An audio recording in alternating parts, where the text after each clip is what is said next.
Robert L. Spring Sr. I will be your host and facilitator tonight.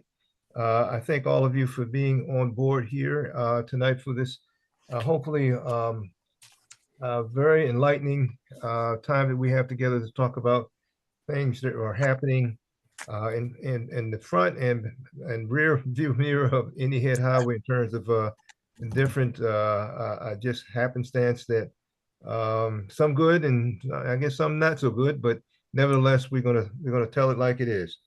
I thank all of you again for being on board, for being interested in the transportation and safety aspects of Indian Head Highway. There's so much that can be said about the safety element, and I want to get started. First of all, I don't know if we have Major Schmidt or someone from the Seventh District that's on board here tonight for Prince George's County Police Department. Major Schmidt, or is anyone here? I don't see right off the bat anyone that's looks like it's from the office of the Prince George's County Police. I don't know where that is. But anyway, what we'll go ahead and do is get started with the information that I have on hand. We may during the course of this meeting, I have Major Smith, who's the automated enforcement officer for Prince George's County Police. He said he'll try to get on. He will probably be giving us some insights in terms of the recent data that we have. And I'd like to also to introduce, we have guests from Charles County here, Miss Maddie Kava, who's a part of an advocacy group in Charles County. She's been very interested in things happening on Indian Head Highway. Welcome, Maddie, with us, and we'll certainly have a little time for you to perhaps say a few words on our behalf a little bit later in the session here. But I thank all of you for being with us here tonight. There's a lot that you want to get to. First thing I want to really talk about, and I guess it's probably going to be interesting to many of you who joined us for the, I guess about a month ago. I don't remember the date when we went to the General Assembly in Annapolis, Maryland here some weeks ago, but we came with a support group for the two bills. Well, actually, it's one bill that we were trying to promote, and that's HB 349. And the Senate version of that same bill is SB 485. But basically, what it is, it will be the Maryland 210 tier structure. I would say I don't know the exactly what they call this Prince George's County Speed Monitoring System. Maryland Route 210 is actually the name of the bill as identified on the House bill documentation. It's a lot of words, but I like to call it just the Maryland 210 citation tier legislation that will encompass a major change in the fine structure that we have been, I guess, been weighted down for I guess since 2005. A static fine structure that no matter what the speed is of the offender, they only pay $40. Um, we went in force to the General Assembly in support of the HB 349, and I have some things to speak about where that is right now. But first of all, I want to salute, uplift, and thank all of you that attended the bus rally, the bus supporting rally to go testify before the House delegation in Annapolis.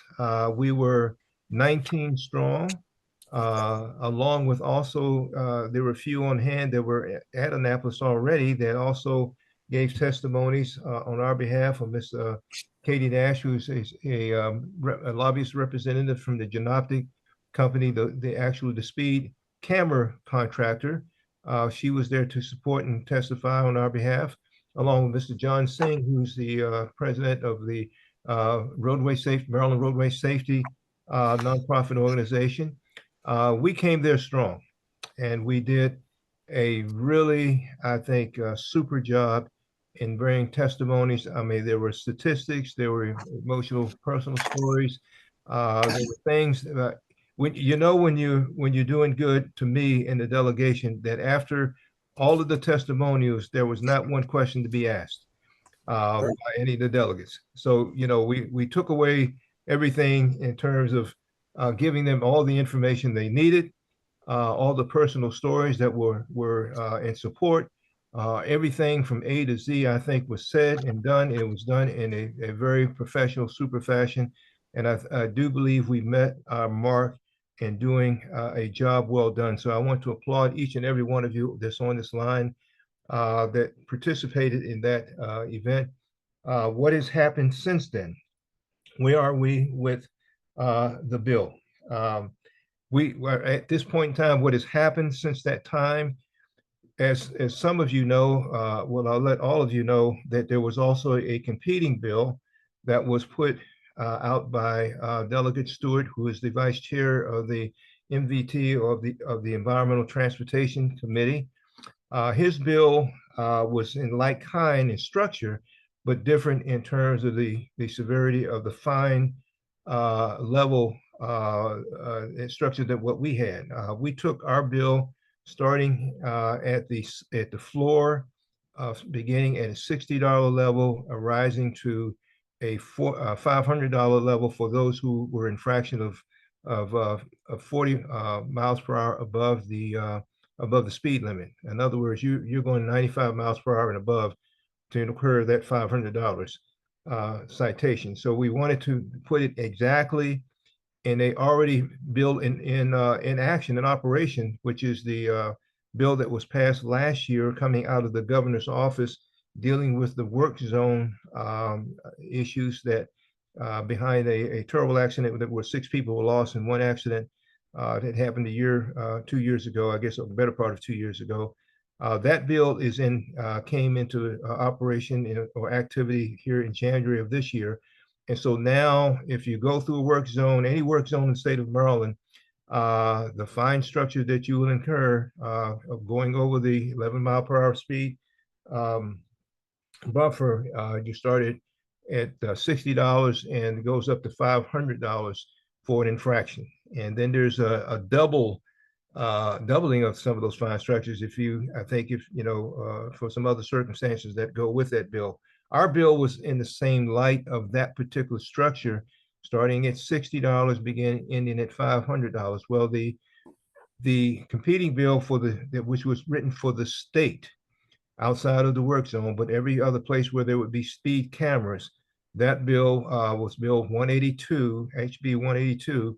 That bill would start at $40 and would be a ceiling of $350. Well, because of the politics, I guess the best way to say it, that were involved between our bill and the Delegate Stewart's bill, we had to come to an agreement of getting a number that was 85% of what the ongoing bill is in activity now. In other words, 85% of the bill that goes up to $500. So we came to an understanding between his low bill, our high bill, and our bill structure now for HB 349 would begin at the floor of $50 and rise to the ceiling of $425.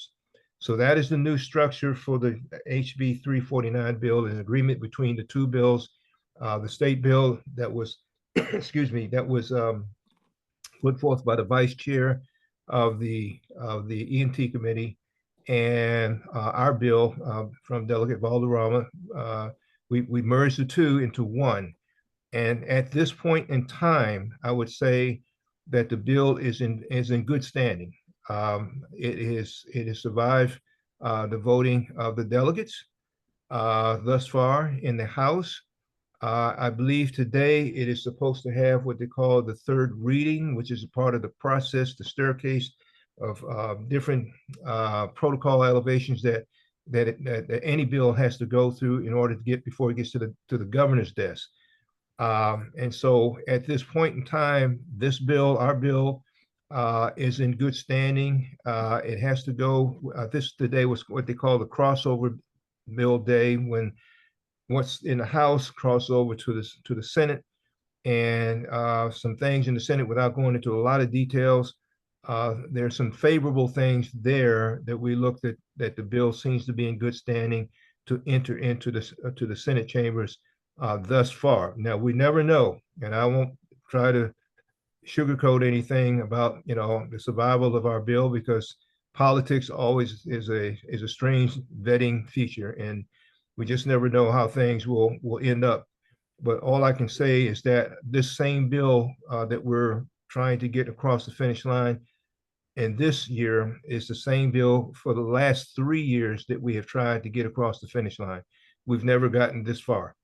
So, I like to be encouraging, but I want to also be a pragmatic realist, and just say we're just going to pray our way through and pray that this bill will continue to move forward for final passage. So perhaps later on we can kind of go into the guts of the bill if there's any questions regarding that whole thing about where the bill is at this point in time.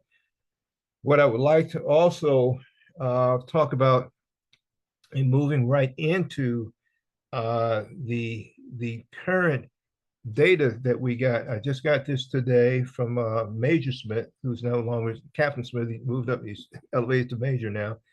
Of what we got for data in terms of the speed cameras. Now, we have 6 active speed cameras, as we all know. I think you've heard me talk about all of them enough. And the speed cameras, we've seen, for people who don't believe speed cameras work, you need to just look at our statistics for the last six months, actually 7 months now. We got from July of last year going forward to February of this year. And I just got the February data numbers. Now, listen, here's the thing. In February, we had 5 of the active speed cameras working out of the 6, 5 of the 6 that were in activation role.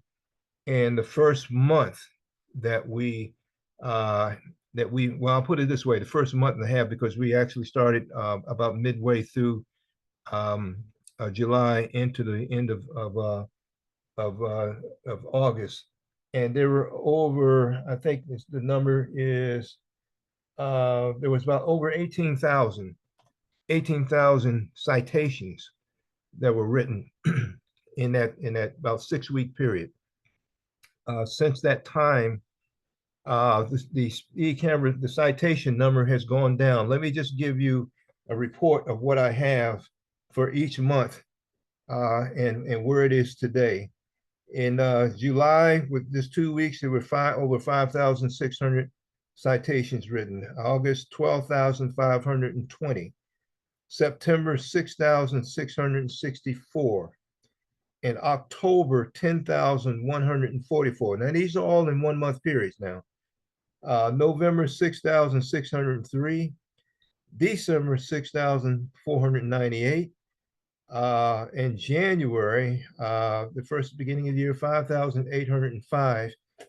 And for February, we're down to 3,264. Now, we're going from 12,000 in the first, in August, down to 3,264 for the 28 days of February. That is quite a bit of a decline in citations, and it's showing that the cameras are working. It's showing that they're doing their job. The high speeds are still high speeds, and for the month of February, I think our highest speed was 117 miles per hour, but that's a lot farther down than what we had in October, where we had 190 miles per hour. So, I mean, over 100 miles an hour, everything is just a blur. So, I mean, it's, what can you say about that? It's kind of speaks its own language. But in other words, all these people in every camera, that, by the way, every camera with the exception of one camera that used to be the highest speed camera location, that's the one that's located where it used to be the Weingartner, well, still is the Weingartner location, southbound on between Swan Creek Road and Fort Washington Road. That used to be the camera that get the most highest speeds of all the cameras in existence. That was the lowest speed registered at this point in the last February readings. I mean, it's high enough. It's 98 miles per hour, but every other camera it was over 100 miles per hour. I mean, they go 109, 112, 103, 117, 98, and 111 are the kinds of numbers. And these are every single month. We have each camera registers somebody going over 100 miles an hour. So, in other words, there's going to be a lot of, if once we get this thing changed, if we get it changed, there's going to be a lot of people who are going to be paying $400+ for their citations for those kind of registered speeds. So, this is what I want to bring forth to you what I have in terms of the latest data, what we have in terms of what is happening in the General Assembly. I'd also like to report that finally I was able to meet with someone about the all the, I guess, the damage, quick curves and flex poles that are on Indian Highway, where the in between the 228 intersection and I guess going to the Charles County line. They're supposed to be picked up by tomorrow, all of them that are damaged. Now they've been out there for over a year.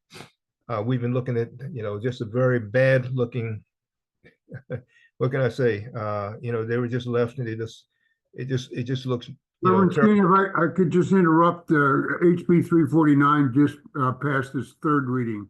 All right, amen to that. Well, that's really good. I thank you, Ron. Anytime good news like that comes back, and what that means, everyone, is that this bill, I spoke to, I won't just get into names, but I spoke to, I guess, people today on the Senate side, and what I was told is that the Senate side is waiting for this bill to come through so they can match it up with the bill that's already there, and they should be voting on it. Hopefully, I would say probably next week. I don't know if they're going to do it this week, but I would say sometime by the end of next week, I would look for this bill to be voted on, and then we'll see what happens at that time. But to get to this far, what Ron has just interrupted and said, that has been the third reading has been done. That concludes that part of the kind of rung of the ladder of the steps that need to be completed in the House as far as that is concerned. And that was a very significant area that had to be addressed and also to be in a favorable way. It looks good for us in the likeness of this thing moving towards the next rung in the ladder to be voted on, and hopefully, prayerfully, will come to passage. So that's what I have in terms of information in terms of the roads for State Highway, and we kind of bare bones here tonight in terms of having other presenters. I did not hear from Major Smith whether he was going to be here. I don't see anybody from the Prince George's County Police. I don't have any other presenters. The State Highway Administration has told me that they would have someone representing Peter's place or stepping in for Peter Caponides, who used to be the representative we had for 7 years. He's moved on to another location, but it would take about a month or two before they get somebody to replace him. But nevertheless, that's an ongoing process to get someone here to report on other matters, whether it be structure, infrastructure, things where State Highway Administration concerns are.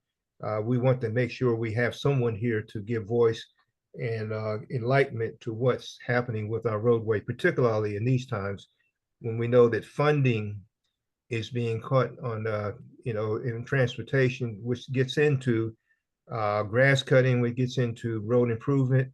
The way that we want, and that's just as by the way that we want this bill that what Ron has just spoken about is to basically have once the bills are paid for the cameras and goes to the State Highway Administration, the rest of the funding would come back into a road improvement fund for Indian Highway. So, in other words, having funding to do the infrastructure changes that we need to have, curbing, paving, all the other things that go into the cost for road improvement. That's where we want that money to go, those resources to go for what lies ahead for us and for road improvement and for the future. So that's what I have in terms of recent data, recent I guess updates on what is happening with the bill that we're looking forward to get passed. What is happening, and to just give a shout out for what happened when we went to the General Assembly. Are there any questions, comments of any type that anyone would like to make at this time?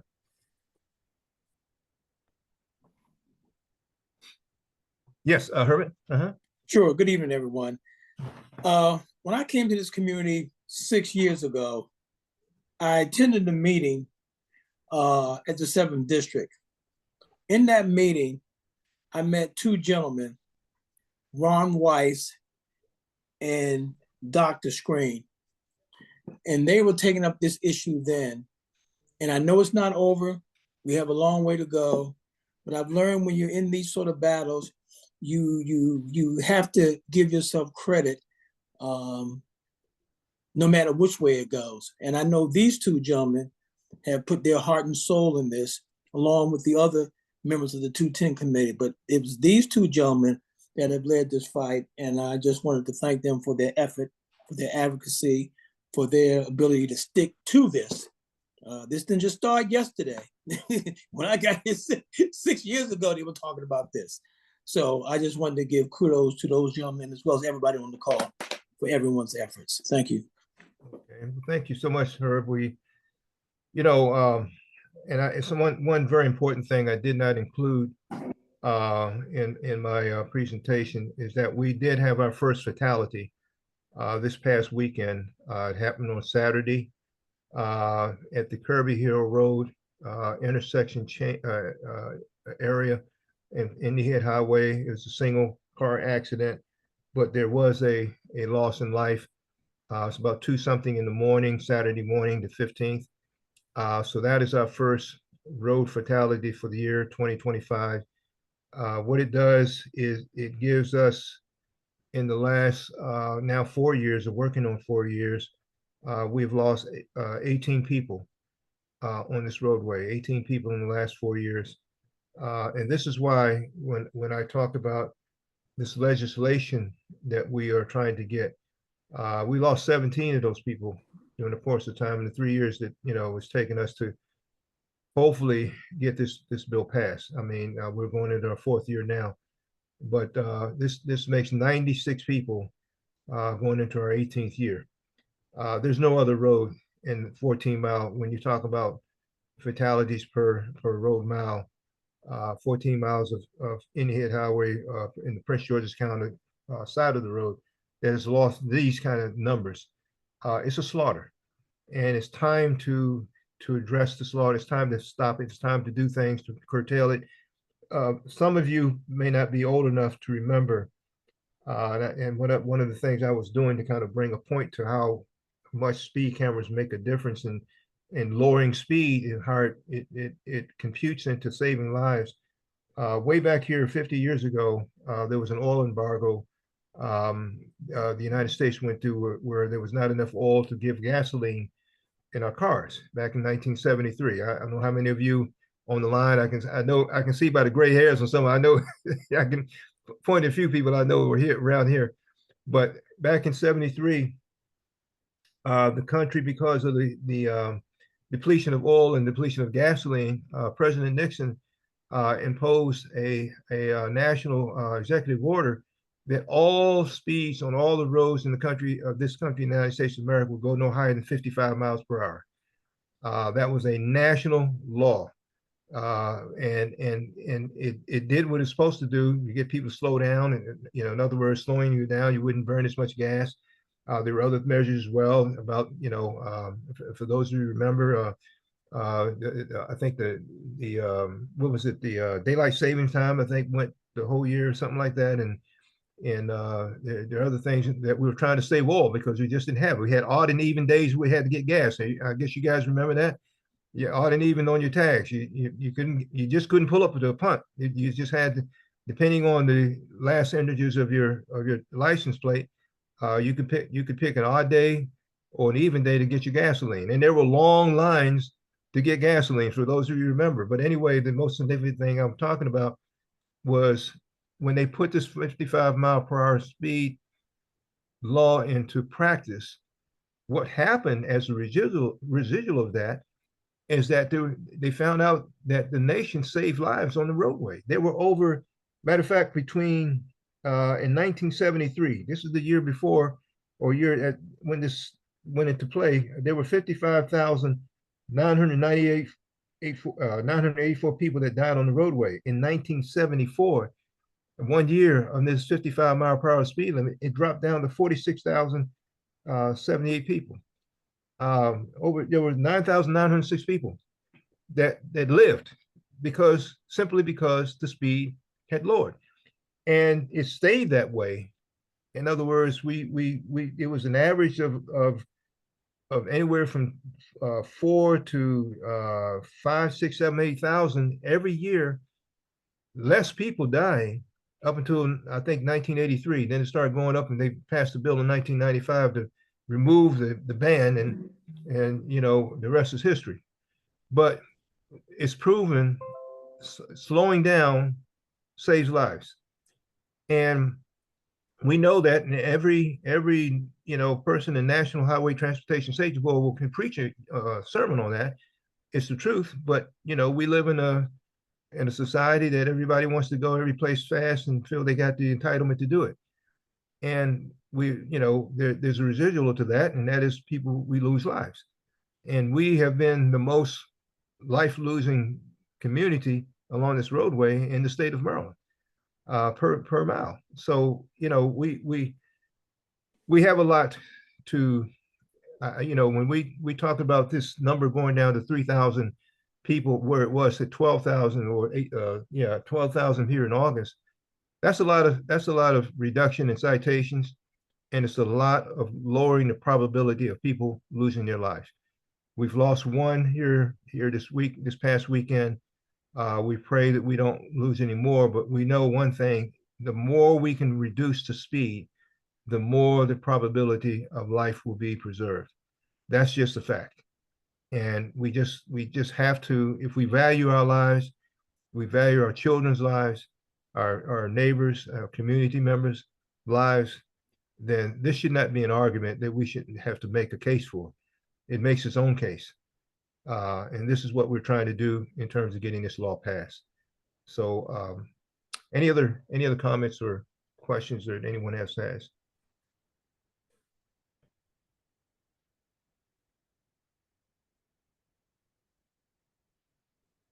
Okay. Any questions anyone has? Yes.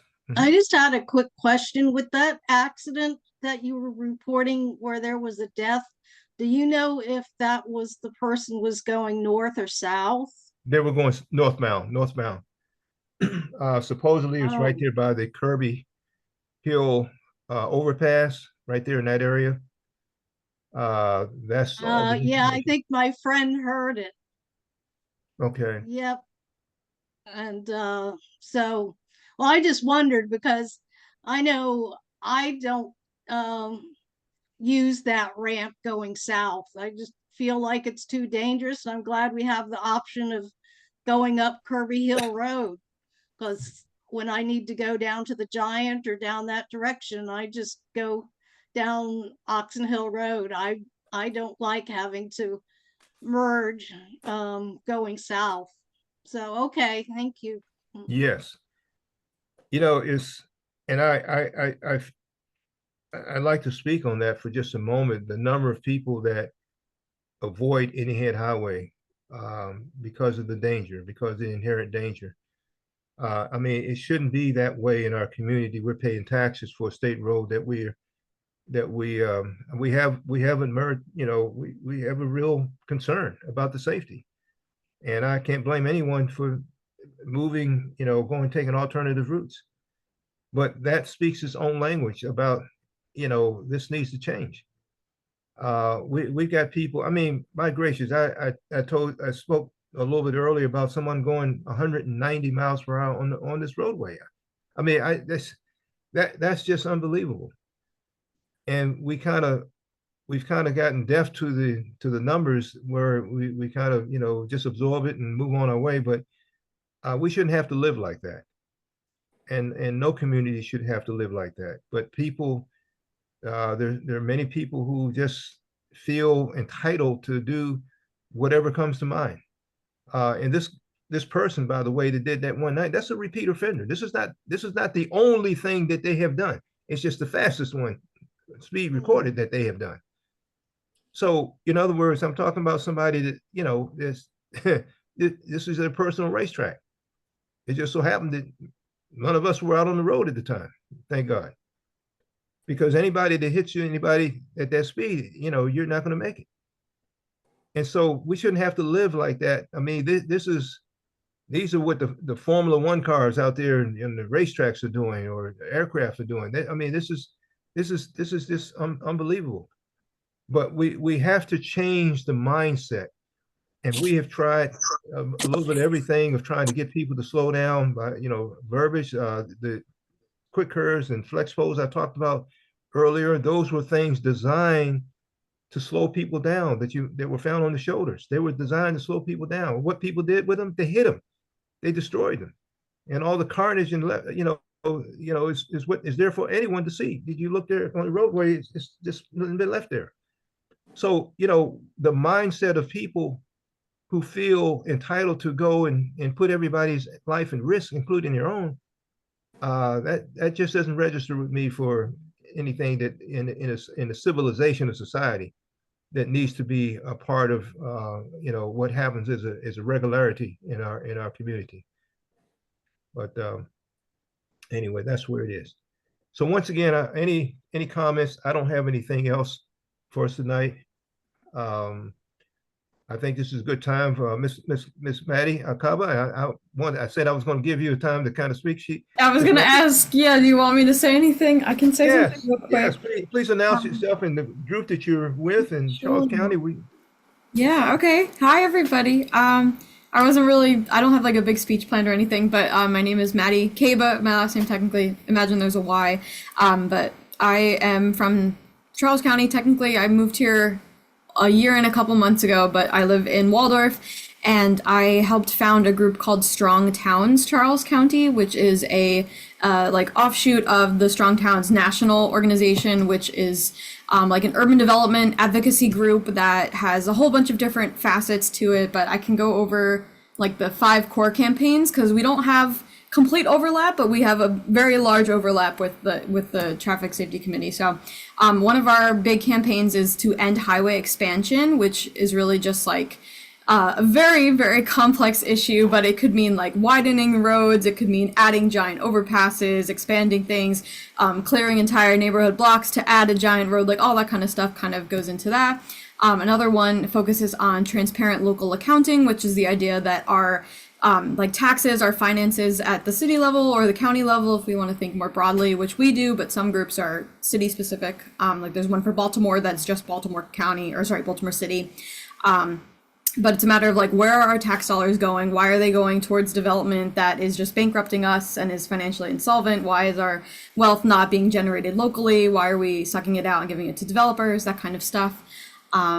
Another one is incremental housing, which is the idea that you don't want to have a neighborhood that just randomly gets a giant apartment. So you think like you're going from like, I don't know, Leonardtown to New York City. Like you want to have it be incremental growth as opposed to just like, boom, explosive giant 5-story apartment next to a single family home. So we want to have missing middle housing is what it's called. And then the one that kind of overlaps with you guys quite a bit is the safe and productive streets goal, which is obviously a lot of other different things that it could mean as well. But it's the idea of shifting the idea of street being just for car throughput and making it more of a place where people can congregate and be like in a good community, build wealth through small local businesses. So we want to really create that classic like American Main Street downtown area that you'd see, and shift away from the car dependent style that we've been building in for the past, I want to say like 40 years maybe, mainly. But a lot of our development, especially in PG County and Charles County, is very car dependent, suburban sprawl-esque, because that's been mostly underdeveloped until this point. So as soon as they came in, they kind of just like went all over with that. And you'll see like the bones of it in certain places, like La Plata by us is still a very classic downtown, but it's been completely overrun by parking and road expansion, and 301 goes straight through the side of it. So we want streets to be safe. We want people to slow the heck down. We want people to be safer by all means, so that people are free to walk and bike and have alternative modes of transit without feeling threatened and dying for no reason other than people wanting to go faster than they should be. So slowing people down is a very big one for that. And that safety element is really important. There's also a little, I guess, side bit to that, which is the idea that we want to organize our cities / development for people of all ages, so that kids can walk to school or bike to school safely, and older people or people who are disabled or can't drive, rely on transit, have equitable access to the rest of their community. They're not shut off because there's a giant road going right through their town, which I just looked on, I'm not familiar with Kirby Hill Road at all, that overpass, so I just looked on it, and it is crazy how they just plop down like a giant concrete wall on either side of those neighborhoods and like walled off the entire neighborhood. So like, that's really bad. That's really bad. And it just makes it a racetrack, like you're saying, because there's no interruptions when drivers go so fast, or the reason drivers decide to go that fast is because there's no distractions. Like there's nothing on the wall. They're not looking for people. They're not looking for other cars. They're just... So that's really frustrating to see, and that's really unfortunate that that happened. And then our final campaign is called The Ending of Parking Mandates and Subsidies, which are the idea of like a parking minimum being kind of a strange thing that we don't really need. A lot of time we see like think shopping malls or strip malls that have tons and tons of parking that's underutilized, and that we could definitely be using those parking lots for other things like housing or parks, or just generally in better ways. So it's kind of a complex list that has a lot of smaller opportunities for engagement. So things like legislation, like we're looking at with the different bills. One of the ones we're looking at specifically in our group is the single staircase bill that's coming up, which will let people build in like smaller ways, so you don't need 2 staircases for a certain size of building, which has been proven to not really change the safety, especially with modern engineering and fire safety prevention measures. So we're hopeful that that one's going to go through too, because it got timed out last year just barely too. So yeah, we're doing a bunch. Or hopefully this is only our first year. Officially will be in April, so we're still a very new group. We've got a little bit of traction from people in Bryan's Road and some other, like Indian Head along the 210 highway stretch. So I'm going to try to get more people and funnel them into you guys to keep them motivated, because I know that people complain about, specifically in Bryan's Road, like the accidents, the speeding, all of that same kind of stuff that you guys have been dealing with up in PG County. So if we can add any to your cause, I'd be happy. I'd consider that a success. Yeah, so I'll keep coming to as many meetings as I can in the meantime, and transfer whatever you guys are saying over to my group as well. Well, we thank you so much. You wouldn't believe the attempts we've tried to make with Charles County in many different ways. One of the bright spots we had, this is, by the way, Miss Deborah Davis is one of your delegates, actually voted for our bill, the one that spoke of earlier, HB 349, which was good to see, because I mean, Indian Head Highway, although we have the Prince George's County side, Charles County, it's the same road, and we want to think of ourselves as having a joint interest in safety, which I know we do, because a lot of the school buses that are coming from one part of Charles County, like say for instance Bryan's Road area, they go through the Prince George's County side to get back again to Charles County on 228. Right. Yeah, and that's that segment of the road between 228 and the Charles County line is one of the more dangerous parts. That's where that 190 miles per hour speeding was done. So I think if more parents knew what their children were, in their school bus are going in that segment of road, they might be a little bit more interested to know, about getting safe measures there.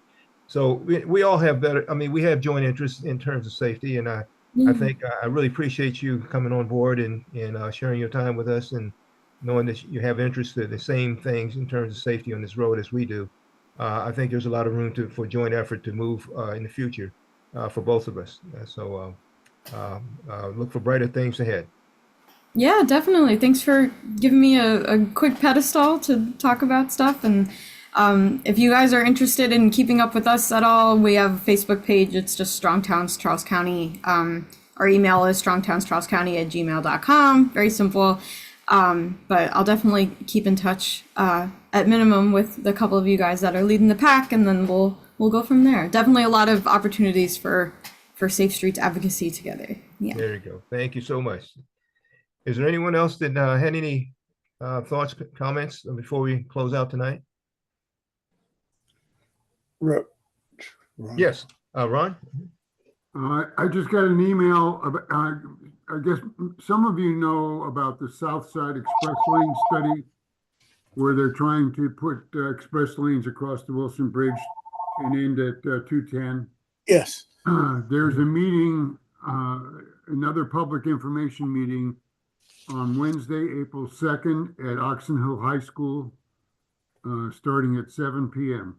Okay. Oh, actually, let's see. No, actually, the meeting starts at 6:30. I'm sorry, 6:30. Oxon Hill High School, April 2nd. April 7th, okay. Second.